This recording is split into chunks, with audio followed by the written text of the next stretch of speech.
क्या आप अमीर बनना चाहते हैं? जाहिर है शायद ही कोई हो जो इस सवाल का जवाब ना में दे। जवाब तो हां होगा, लेकिन इसके लिए करें क्या? इस पर सबकी राय एक नहीं होगी।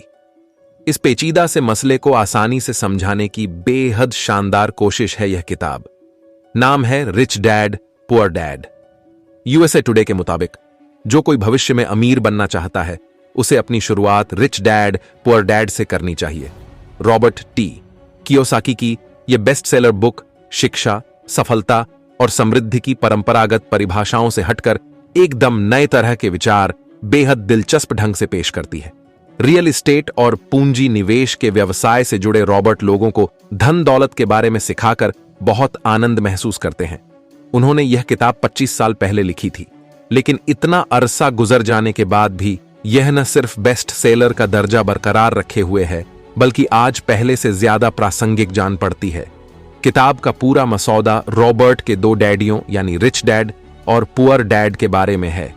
इनमें एक रॉबर्ट के जैविक पिता हैं जिन्हें वह पुअर डैड कहते हैं। वह रॉबर्ट को सिखाते हैं कि जीवन चलाने के लिए पैसा जरूरी है और पैसा कमाने के लिए हमें काम करना होता है। जबकि रॉबर्ट के दूसरे डैड यानी रिच डैड असल में उनके बचपन के दोस्त माइक के पिता हैं। उनका मानना है कि वह पैसे के लिए काम नहीं करते, बल्कि पैसा उनके लिए काम करता है। उनके विचारों से प्रभावित होकर रॉबर्ट उन्हें अपना डैड मानने लगते हैं और बचपन से उनसे अमीर बनने के सूत्र जानने की कोशिश करते रहते हैं। 9 साल की उम्र से शुरू हुआ यह प्रशिक्षण 30 बरसों तक चलता है। रॉबर्ट को 6 बेहद अहम सबक हासिल होते हैं, जिन्हें वह बहुत प्रभावी तरीके से इस किताब के जरिए आप तक पहुंचाते हैं। अमीरों के लिए पैसा कैसे काम करता है, इसे रॉबर्ट उलझी हुई आर्थिक शब्दावली से इतर बेहद बिंदास अंदाज में हमारे सामने लाते हैं। वह कहते हैं कि पैसे के लिए काम करने वाले लोग असल में अपने मालिक, सरकार और बैंक वगैरह के लिए काम करते हैं। उनकी मेहनत से होने वाली आमदनी का बड़ा हिस्सा मुनाफे के रूप में मालिकों या शेयर होल्डरों को, करों के रूप में सरकार को और ब्याज के रूप में बैंक को चला जाता है। खुद उन्हें अपनी मेहनत का बहुत छोटा सा हिस्सा ही मिल पाता है। वे कभी अमीर नहीं बन पाते। सीधे तौर पर कहें तो वह नौकरी को अमीरी की राह में एक रोड़े की तरह पेश करते हैं।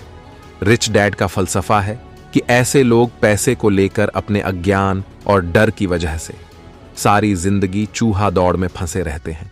होना यह चाहिए कि हम भावनाओं के बजाय दिमाग से चलें। वेतन के लिए काम करने वाले अपनी नाक के नीचे मौजूद अवसरों को नहीं देख पाते, तो क्या करें? रिच डैड कहते हैं, पैसे की समझ विकसित करें। किताब उन लोगों का उदाहरण देती है जो अलग अलग क्षेत्रों में काम करके अपार दौलत कमा गए, लेकिन पैसे की समझ न होने से कुछ ही समय बाद गरीब हो गए। यानी असल मसला यह नहीं कि आप कितना कमा पाते हैं, बल्कि यह है कि कितना पैसा बचा पाते हैं। पैसे को सब समस्याओं का हल मानने के बजाय लचीला होना, सीखना और दिमाग खुला रखना ज्यादा जरूरी है। एसेट को शब्दों से नहीं, अंकों से पढ़ा जाता है। अमीर बनने के लिए यह समझना जरूरी है।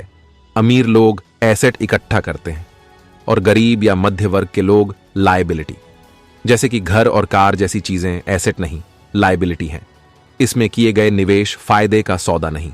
वजह यह कि इसमें आमदनी का बहुत सारा हिस्सा लंबे समय के लिए फंस जाता है। इसके चलते आप बहुत से अवसर गंवा देते हैं।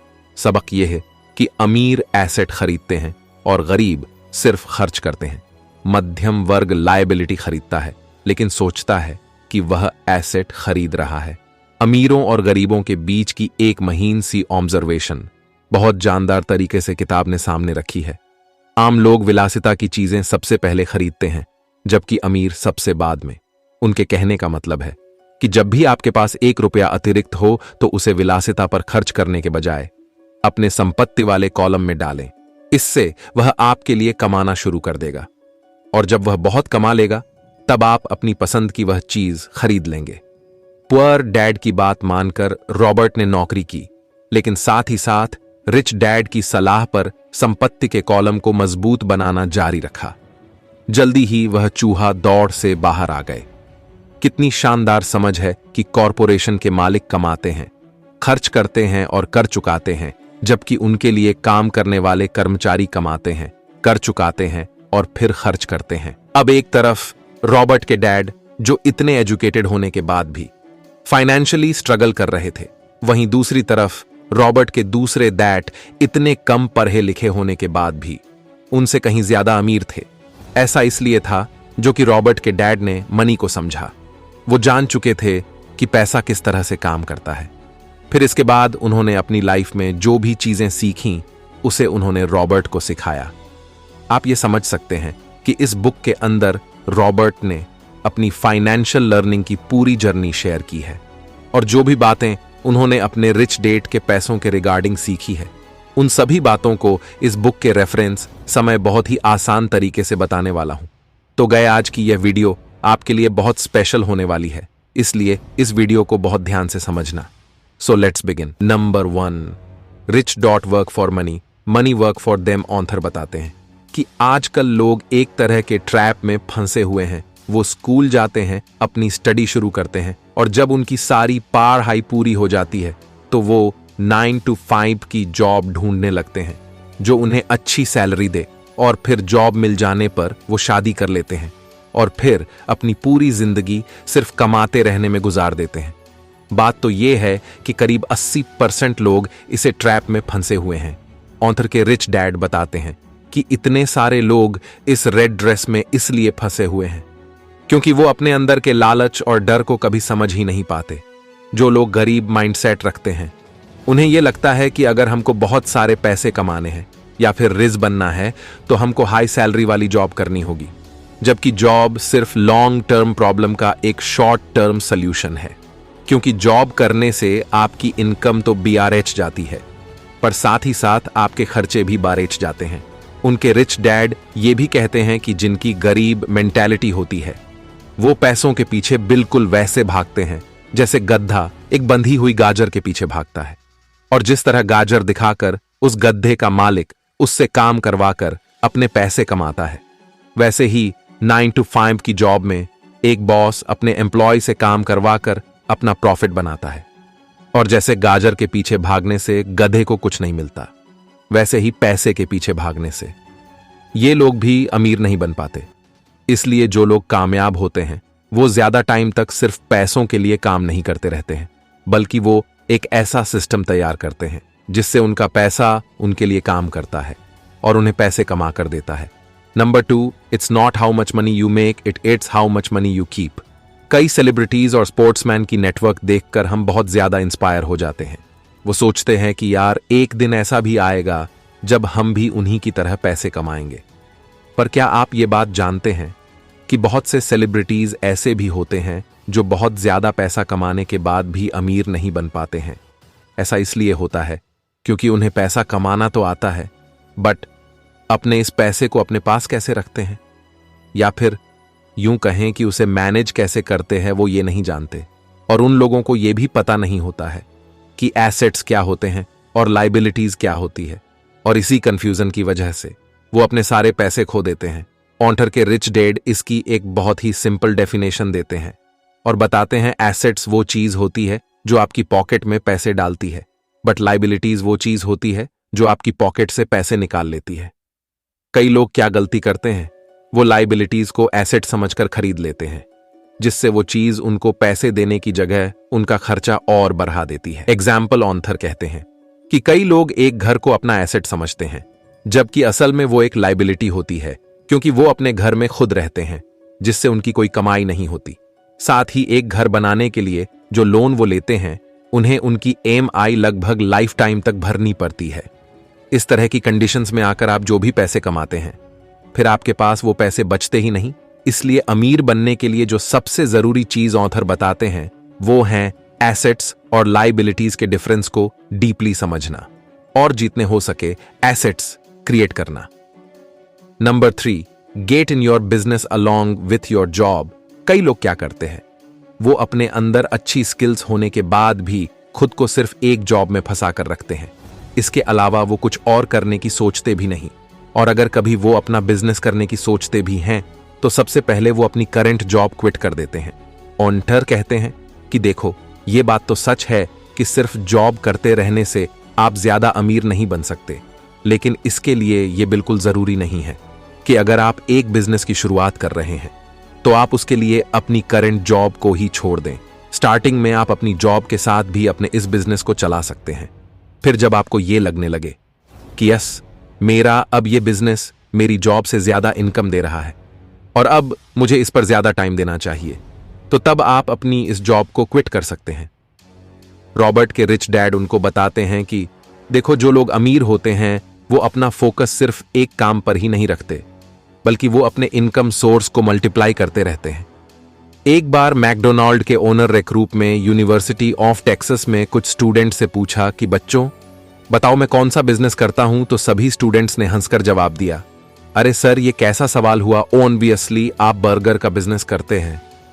स्टूडेंट्स का जवाब सुनकर रे करूब बोले, गलत, मेरा असली बिजनेस बर्गर नहीं बल्कि रियल एस्टेट है, क्योंकि मैंने मैकडोनाल्ड की फ्रेंचाइज को पूरी दुनिया में फैलाया हुआ है और जो लोग मेरी फ्रेंचाइजी खरीदते हैं उन्हें जमीन भी खरीदनी पड़ती है और फिर इसी तरह मुझे बर्गर बिजनेस से तो पैसा मिलता ही है, लेकिन उससे ज्यादा कमाई मैं अपने रियल एस्टेट बिजनेस से करता हूं।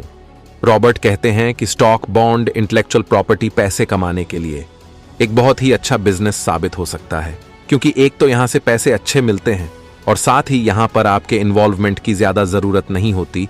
पर एक बात जो आपको हमेशा याद रखनी है वो है आपको वो बिजनेस करना चाहिए जो आपकी पसंद का हो, क्योंकि अगर आपका एसेट या फिर आपका बिजनेस आपकी पसंद का नहीं होगा तो आप उसका ख्याल भी नहीं रखेंगे। Number 4, taxes are for poor and middle class people. हम सभी लोग भी अच्छी तरह से जानते हैं कि टैक्स देना किसी को पसंद नहीं, बट गवर्नमेंट के रूल्स की वजह से हर कोई टैक्स देता है। वैसे मैं आपको बता दूं कि टैक्स की हिस्ट्री बहुत पुरानी है। टैक्स का कॉन्सेप्ट इसलिए लाया गया था ताकि लोगों के बीच में अमीरी और गरीबी का फर्क मिटाया जा सके। पहले के टाइम में गवर्नमेंट सिर्फ अमीर लोगों से टैक्स लेती थी और उस टैक्स का इस्तेमाल वो गरीबों की हेल्थ और मेडिकल केयर में करते थे ताकि इकोनॉमी के अंदर इक्वालिटी बनी रहे। लेकिन जैसे जैसे वक्त बीतता गया टैक्स का कॉन्सेप्ट भी बदलता गया और फिर आगे चलकर अमीर लोगों की तरह ही पोर और गरीब लोगों पर भी टैक्स लगाए जाने लगा और अब हालात ऐसे हो चुके हैं कि गवर्नमेंट को पूरा टैक्स सिर्फ मिडिल और गरीब लोग ही देते हैं, क्योंकि अपनी फाइनेंशियल नॉलेज की वजह से अमीर लोग टैक्स देने से अपने आप को बचा लेते हैं। Number 5, rich invent money. Robert के रिच डैड कहते हैं कि जो लोग बाकी लोगों से अलग होते हैं वो अपनी जरूरत पूरी करने के लिए नहीं बल्कि लोगों की जरूरत पूरी करने के लिए काम करते हैं। जैसे Jeff Bezos, Mark Zuckerberg, Elon Musk ऐसे इंसान हैं जिन्होंने लोगों की जरूरतों को बहुत अच्छे से समझा और फिर लोगों को वो चीज दी जो उनको चाहिए थी, जिसके बाद उनका आइडिया बिकता चला गया और वो अमीर होते गए। देखो, आइडिया सभी के माइंड में होते हैं और कई बार तो ऐसे आइडियाज भी होते हैं जो अब तक इन्वेंट भी नहीं हुए होते, पर लाइक ऑफ करेज और सेल्फ डाउट की वजह से लोग कभी भी अपने उस आइडिया दूसरों के सामने पेश नहीं कर पाते। इसलिए सबसे जरूरी बात जो ऑथर कहते हैं कि अमीर बनने के लिए आपको जो चीज अपने अंदर लानी ही है वो है क्रेज, क्योंकि यही आपको बोल्ड और इसकी स्टेप्स लेने में आपकी पूरी हेल्प करेगा। Number 6, rich all the time and now how to sell their ideas. Robert ने जब अपनी पहली book if you want to be rich and happy don't go to school publish करवाने के लिए दी, तब पब्लिशर ने उनसे कहा कि आपको अपने इस बुक का टाइटल बदलकर इकोनॉमिक्स ऑफ एजुकेशन रखना चाहिए। पर उनके सजेशन पर उन्होंने अपने टाइटल चेंज नहीं किया, क्योंकि उनको ये बात पता थी कि ये जो टाइटल है ये कल है और यही मुझे टीवी और रेडियो पर पॉपुलैरिटी दिलाएगा। और गाइस, बाद में ऐसा हुआ भी। रॉबर्ट की वो बुक बहुत सेल हुई और उन्होंने भी बहुत पैसे कमाए हैं। इसलिए रॉबर्ट कहते हैं कि देखो, आइडियाज होना ही काफी नहीं है, आपको लोगों को अपने आइडियाज को बेचना भी आना चाहिए, क्योंकि अच्छे आइडियाज और स्किल्स तो बहुत लोगों में होते हैं, पर बहुत ही कम लोग ऐसे होते हैं जिन्हें अपने आइडियाज को दूसरों को बेचना आता है। इसलिए अगर आप भी अमीर बनना चाहते हैं तो सबसे पहले ये सीखिए कि जो भी हुनर आपके अंदर है आप उसकी मार्केटिंग कैसे कर सकते हैं, मतलब कि आप उसे बेच कैसे सकते हैं। अगर आपको अपनी चीज लोगों को बेचनी आ गई तो आप जरूर अमीर बनेंगे। तो ये थे गाइस 6 रूल जो रॉबर्ट के रिच डैड ने उन्हें सिखाए, जिन्हें यूज करके रॉबर्ट आगे चलकर इतने अमीर बने हैं और रॉबर्ट की तरह ही कोई भी इन रूल्स यूज करके अमीर बन सकता है। ये वीडियो गाइस अगर आपको पसंद आई हो तो इसको लाइक और शेयर जरूर करें। तो आज के इस वीडियो में बस इतना ही, चलता हूं, अपनी अगली वीडियो में फिर मिलेंगे। तब तक के लिए धन्यवाद।